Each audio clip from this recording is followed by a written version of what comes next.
जिस वक्त आप ये वीडियो देख रहे हैं इसी सेकंड में 2 लोग कहीं न कहीं जॉब के दौरान मर रहे हैं। एक एस्टीमेट के मुताबिक सालाना 6,50,000 वर्कर्स जॉब के दौरान या फिर जॉब की वजह से बीमार होकर जान की बाजी हार जाते हैं। ज़ेम टीवी की वीडियोस में एक बार फिर से खुशामदीद। नाजरीन, आज हम कुछ ऐसी जॉब्स के बारे में बात करेंगे जो सबसे ज्यादा खतरनाक समझी जाती हैं, इतनी खतरनाक कि वो किसी की जान भी ले सकती हैं।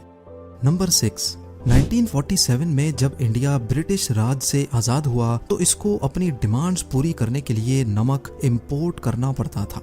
आज इंडिया नमक का तीसरा बड़ा प्रोड्यूसर है जो न सिर्फ अपनी ज़रूरत पूरी करता है बल्कि इंडियन सॉल्ट पूरी दुनिया में एक्सपोर्ट भी होता है।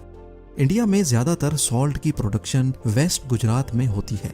सैटेलाइट फुटेज में ये रंगीन रेक्टेंगल्स जो आप देख रहे हैं ये सॉल्ट एवेपोरेशन पॉन्ड्स हैं।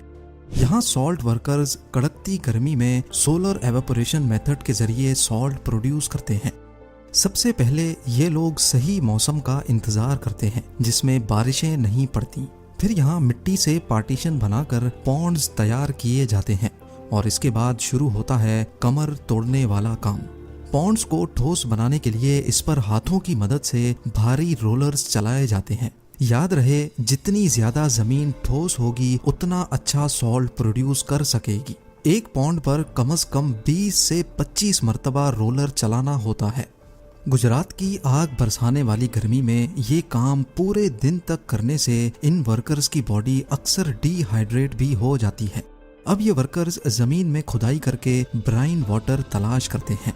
ब्राइन वाटर ऐसे पानी को कहते हैं जिसमें सॉल्ट की क्वांटिटी बहुत ज्यादा होती है।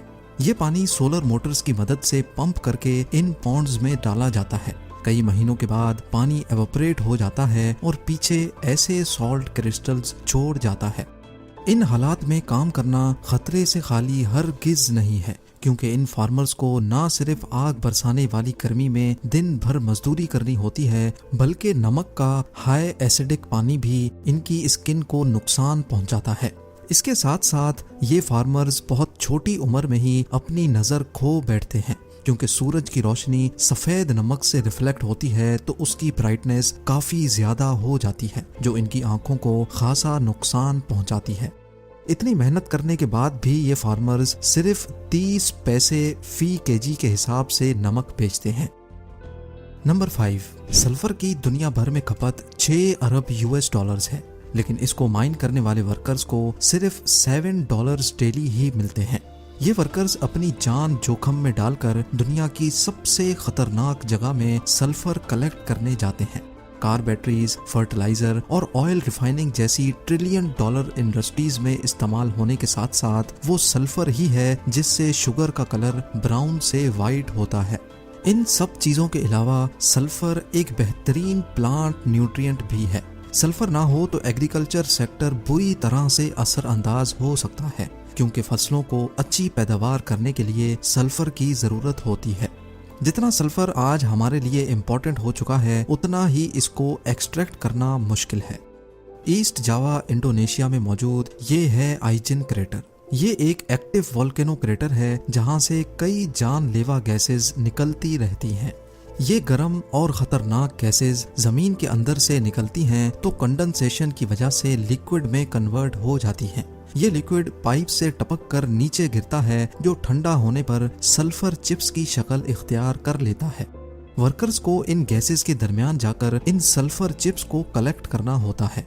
एक वर्कर दिन में 200 केजी सल्फर को अपने कांधों पर उठाकर क्रेटर चढ़ता है और फिर मीलों दूर इसको मार्केट में जाकर सेल करता है, जहां इनको 75,000 से 1 लाख इंडोनेशियन रुपये मिलते हैं, जो असल में सिर्फ $7 डॉलर्स बनते हैं।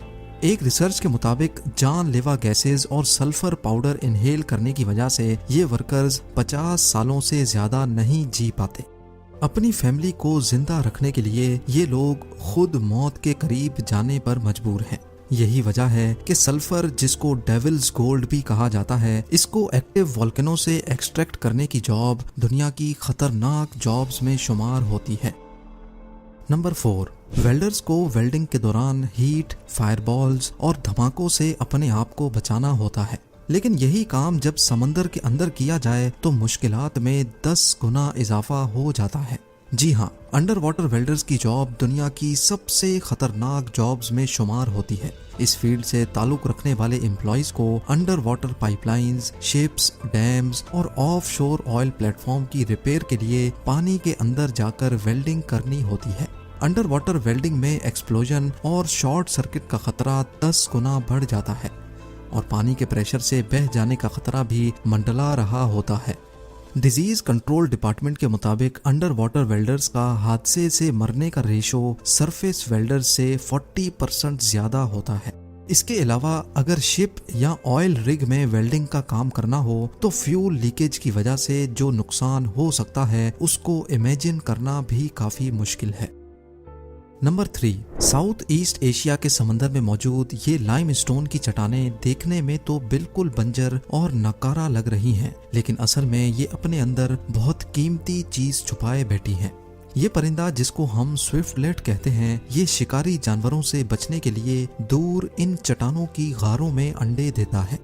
लेकिन दूसरे परिंदों की तरह ये लकड़ी के तिनकों से अपना घोंसला नहीं बनाता, बल्कि ये अपनी ही थूक से घोंसला बनाता है।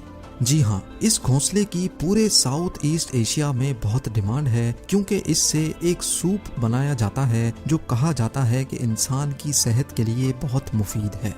इन चट्टानों तक पहुंचना सिर्फ बोट की मदद से पॉसिबल होता है और इन पर चढ़ना मुश्किल होने के साथ साथ बहुत रिस्की भी होता है। वर्कर्स जो इस नेस्ट को तलाश करते हैं, इनको लोकल लैंग्वेज में बुशाडोर्स कहा जाता है। बिना किसी प्रोटेक्टिव गियर के ये अपनी जान को दांव पर लगाकर इन पथरीली चट्टानों पर चढ़ते हैं। ऊपर चढ़ते वक्त अगर थोड़ी सी भी कैलकुलेशन आउट हुई या फिर पैर के नीचे कोई पत्थर टूट गया तो बचने का कोई सवाल ही पैदा नहीं होता।